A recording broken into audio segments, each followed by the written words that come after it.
শিশুরা তাদের শিক্ষা প্রতিষ্ঠানে জনসম্মুখে কোথাও নিরাপদ না, এমনকি নিজের বাড়িতেও নিরাপদ না। বিচার প্রক্রিয়াটা শক্তিশালী যদি না করি, এবং এটা একটা বিষয় বিচার প্রক্রিয়া শক্তি, তাহলে কিন্তু আমরা এই ধর্ষণ, এই অত্যাচার, এই নিপীড়ন আমরা বন্ধ করতে পারবো না। পরিবারের সদস্য এবং নিকট আত্মীয়দের দ্বারা যৌন হয়রানি এবং নিপীড়ন বিষয়ে নীরবতা সংস্কৃতি ভাঙতে হবে। মেয়ে শিশুটির পাশাপাশি ছেলে শিশুরাও কিন্তু যৌন নিপীড়নের শিকার হয়, যে কথা আমরা সহজে বলি না। যারা অপরাধী তাদের দোষারোপ না করে উল্টো অপরাধের যে শিকার শিশুটির অনাকাঙ্ক্ষিত ঘটনার জন্য দোষী করা হয়, এবং এই কারণে তারা বেশিরভাগ বলে না, তারা এটা প্রকাশ করতে চায় না, কারণ তাদেরকে বলা হয় চুপ করে থাকো, এটা বলো না, বললে খারাপ হবে, মানুষ খারাপ বলবে।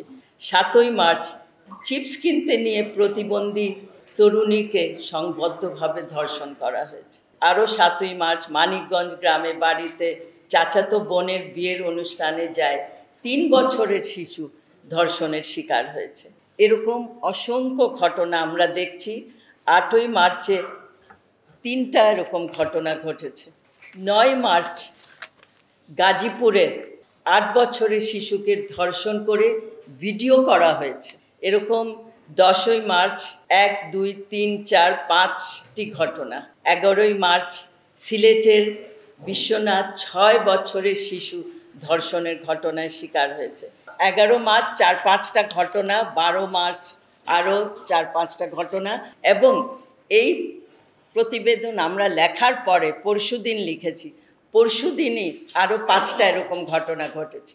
এবং গতকালকে আপনারা হয়তো পত্রিকায় দেখেছেন, 16 বছরের একটি তরুণী আত্মহত্যা করেছে যৌন হয়রানি, যৌন নিপীড়ন অনলাইন মাধ্যমে। এই পরিস্থিতি নিয়ে আমাদের গভীর উদ্বেগ, পাশাপাশি আমরা সরকারের কাছে কিছু দাবি উপস্থাপন করতে চাই, যা আমরা আশা করি ইতিবাচকভাবে গ্রহণ করা হবে এবং সরকার অতি দ্রুত পদক্ষেপ নেবে। সেই দাবিগুলো আমি এক একটা করে পড়ে শোনাবো। জাস্ট বলতে চাই যে আমরা বিচার ব্যবস্থা শক্তি করার জন্য অনেক সরকারের কাছে একাধিকভাবে আমরা দাবি করেছি। অপরাধী কোনো না কোনো আইনের ফাঁক ফোকরে বেরিয়ে যায় এবং সে পালিয়ে যেতে সক্ষম হওয়ার, আবার সেই নির্যাতন করার তার একটা সুযোগ হয়ে যায়।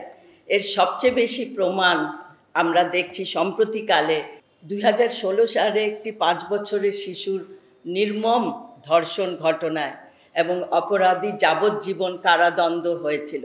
পত্রিকায় জানতে পারলাম যে কয়েকদিন আগে এই আসামির জামিন হয়েছে। এটারও আমাদের কাছে কিন্তু কোনো উত্তর নাই।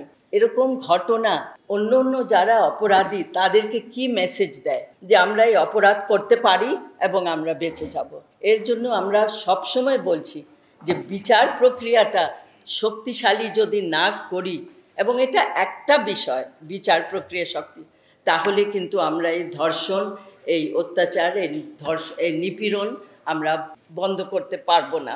মাগুরার 8 বছরের বয়সী শিশুর সাম্প্রতিক নির্মম ধর্ষণ ও মৃত্যুর ঘটনা প্রকাশ করে আমাদেরকে প্রমাণ করে যে নিকট আত্মীয়, এমনকি নিজেদের বাড়িতে নিরাপদ নয় শিশুরা। পরিবারের সদস্য এবং নিকট আত্মীয়দের দ্বারা যৌন হয়রানি এবং নিপীড়ন বিষয়ে নীরবতা সংস্কৃতি ভাঙতে হবে। নীরবতার একটি সংস্কৃতি লালিত হচ্ছে, যেখানে নিকট আত্মীয়দের দ্বারা এমন যে কর্মকাণ্ড প্রকাশ করা একটি কলঙ্ক বা অপমান হিসাবে বিবেচিত করা হয়। অন্যদিকে মেয়ে শিশুটির পাশাপাশি ছেলে শিশুরাও কিন্তু যৌন নিপীড়নের শিকার হয়, যে কথা আমরা সহজে বলি না, কিন্তু এটাই কিন্তু বাস্তবতা আমাদের সমাজের। যারা অপরাধী তাদের দোষারোপ না করে উল্টো অপরাধের যে শিকার শিশুটির অনাকাঙ্ক্ষিত ঘটনার জন্য দোষী করা হয়, এবং এই কারণে তারা বেশিরভাগ বলে না, তারা এটা প্রকাশ করতে চায় না, কারণ তাদেরকে বলা হয় চুপ করে থাকো, এটা বলো না, বললে খারাপ হবে, মানুষ খারাপ বলবে।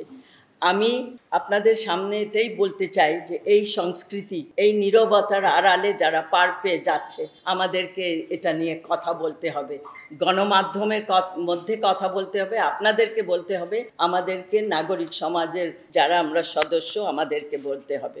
এইদিকে শিশুরা যৌন নির্যাতন, বিপজ্জনক শ্রম, অবহেলা, অনলাইন সহিংসতা এবং অন্যান্য সহিংসতার মুখোমুখি হচ্ছে।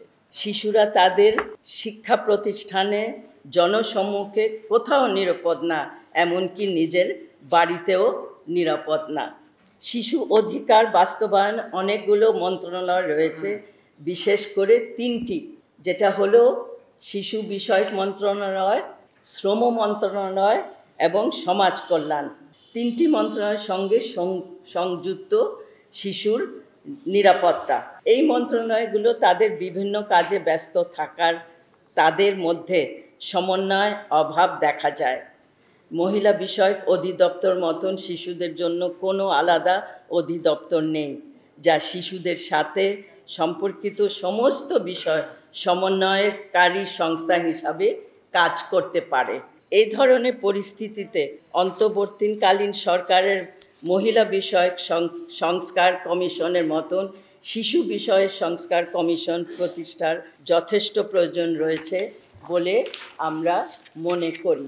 আমরা অন্তর্বর্তীকালীন সরকারের প্রতি আহ্বান জানাচ্ছি যে তারা যেন শিশুদের বিষয়টি বিশেষভাবে বিবেচনা করেন। আমরা মনে করি যে এই মুহূর্তে অনেকগুলো ঘটনা নিয়ে কথা হচ্ছে, আলাপ হচ্ছে, সংস্কারের ব্যবস্থা নেওয়া হচ্ছে। শিশুদের বিষয়টা আমরা মনে করি অবহেলিত, এবং তারা কিন্তু আজকে সবচেয়ে বেশি নিরাপদ, এবং যে শব্দটা ব্যবহার হয় ভালনারেবল। বর্তমান সংকট মোকাবিলার জন্য কিছু দাবি উপস্থাপন করা হলো। আমরা আশা করি এগুলো পরিস্থিতির প্রেক্ষাপটে জরুরিভাবে বিবেচনা করা হবে। 1. আইনের সংস্কার ও দ্রুত বিচার। শিশু নির্যাতন ও ধর্ষণের মামলাগুলি দ্রুত কার্যকর বিচার নিশ্চিত করতে বিশেষ ট্রাইব্যুনাল গঠন করা হোক। অপরাধীদের দ্রুততম সময়ে ভালোভাবে এটা ইনভেস্টিগেশন এবং শাস্তি নিশ্চিত করতে হবে। আইনের ফাঁক ফোকরে তারা যেন বেরিয়ে না যেতে পারে, এবং সাম্প্রতিক সহিংসতা ও নিপীড়নের বিরুদ্ধে ব্যবস্থা ও বিচার বিষয়ে অন্তর্বর্তীকালীন সরকারের আইন উপদেষ্টা যে প্রতিশ্রুতি দিয়েছেন সেটা যেন মানা হয়। শিশুদের সুরক্ষা ও কল্যাণ নিশ্চিত করতে মহিলা বিষয়ক অধিদপ্তরের মতন একটি শিশু বিষয়ক অধিদপ্তর স্থাপন করা হোক, যা বিভিন্ন মন্ত্রণালয়ের মধ্যে সমন্বয় করবে। এটা কিন্তু আমাদের অনেক দিনের দাবি, এবং এখানে মামুন সেভ দ্য চিলড্রেন থেকে বসে আছেন, এটা নিয়ে আমরা কিন্তু অনেক এগিয়েও গেছিলাম, কিন্তু এটা হঠাৎ পড়ে গেছে, এটা নিয়ে আর কোনো আলাপ হচ্ছে না। শিশু সংস্কার কমিশন গঠন, আমি যেটা আগে বলেছি, শিশুর অধিকার ও সুরক্ষা বিষয়ে একটি সংস্কার কমিশন জরুরি ভিত্তিতে গঠন করা হোক, যা সকল অংশীজনের সঙ্গে পরামর্শ মাধ্যমে শিশুদের নিরাপত্তা ও সুরক্ষা একটি সুপারিশমালা প্রস্তুত করবে, এবং অন্যান্য সংস্কার কমিশনের মতন তা প্রধান উপদেষ্টার কাছে হস্তান্তর করবে। পারিবারিক সুরক্ষা নিশ্চিত, পরিবারের সদস্য ও নিকট আত্মীয়দের দ্বারা যৌন নির্যাতন বিষয়ে নীরবতা সংস্কৃতি ভাঙতে ব্যাপক সচেতনতামূলক কর্মসূচি গ্রহণ করা, যেন ভুক্তভোগীরা নিরাপদে তাদের অভিজ্ঞতা বলতে পারে। একটি নিরাপদ একটি এনভায়রনমেন্ট একটু তৈরি করতে হবে, তারা যেন নির্ভয়ে তাদের কথা বলতে পারে এবং তাদের কথা যেন শোনা হয়। শিশু সুরক্ষার সাম্প্রতিক বিদ্যমান আইনগুলোর কার্যকর প্রয়োগ নিশ্চিত করা হোক, এবং প্রয়োজনে নতুন আইন প্রণয়ন করা হোক। শিক্ষা প্রতিষ্ঠানের সুরক্ষা, শিক্ষা প্রতিষ্ঠানগুলোতে শিশুদের সুরক্ষা নিশ্চিত করতে হবে। শিক্ষক ও কর্মচারীদের জন্য বাধ্যতামূলক প্রশিক্ষণ এবং সুরক্ষা নীতিমালা প্রণয়ন করা হোক। দেশ জুড়ে তোলপাড় ওয়ালটন ফ্রিজ কিনে আপনিও হয়ে যেতে পারেন মিলেনিয়ার। এখানে লেখা নাই, কিন্তু আমি বলতে চাই, আপনারা প্লিজ নোট করেন যে শিক্ষকদের নিয়োগের কোনো তেমন আমাদের প্রক্রিয়া নাই, যে একটা রেফারেন্স চেক করা যে সে আগে কি করতো, কেমন ছিল, তার ট্র্যাক রেকর্ড কি। এইটা আমরা খুব জোর করে আমরা এই দাবি তুলতে চাই যে শিক্ষকদের নিয়োগের একটা প্রসেস হওয়া উচিত, যেন যাদের কোনো এমন রেকর্ড আছে যৌন নিপীড়ন, যৌন হয়রানি, তাদেরকে যেন নিয়োগ না দেওয়া হয়। মনিটরিং ও মূল্যায়ন, শিশু নির্যাতন ও সহিংসতা প্রতিরোধে গৃহীত পদক্ষেপগুলিকে কার্যবিরতির মূল্যায়ন করতে এবং একটি স্বতন্ত্র মনিটরিং একটা প্রক্রিয়া প্রতিষ্ঠা করতে হবে। মানসিক স্বাস্থ্য সহায়তা, নির্যাতিত শিশুদের জন্য মানসিক স্বাস্থ্য সহায়তা ও পুনর্বাসন সেবা নিশ্চিত করা হোক।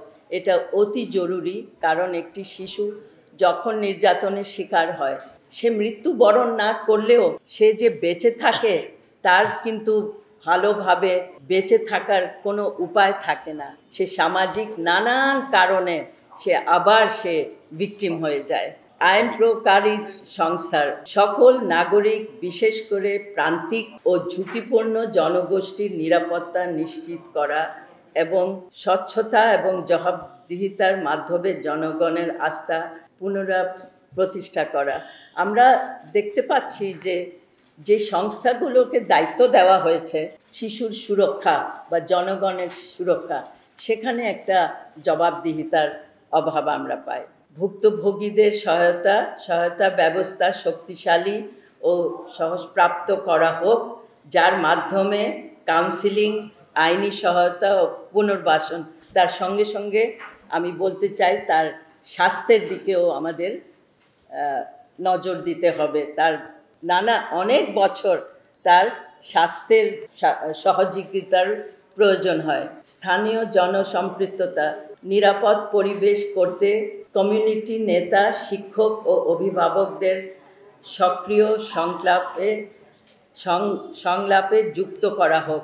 এখানে আমি আরও বলতে চাই যে আমরা কয়েকটি সংগঠন শিশু সুরক্ষা কমিটি করেছিলাম এবং আমরা প্রস্তাব দিচ্ছি সরকারকে যে পাড়ায় পাড়ায় যদি এমন কমিটি করা হয় যেখানে পাড়ার লোকজন সেই শিশুর সুরক্ষার দায়িত্ব নেবে, এমন একটা ব্যবস্থা করা যায় নাকি, সেটা আমরা আমাদের দাবির মধ্যে জানাচ্ছি।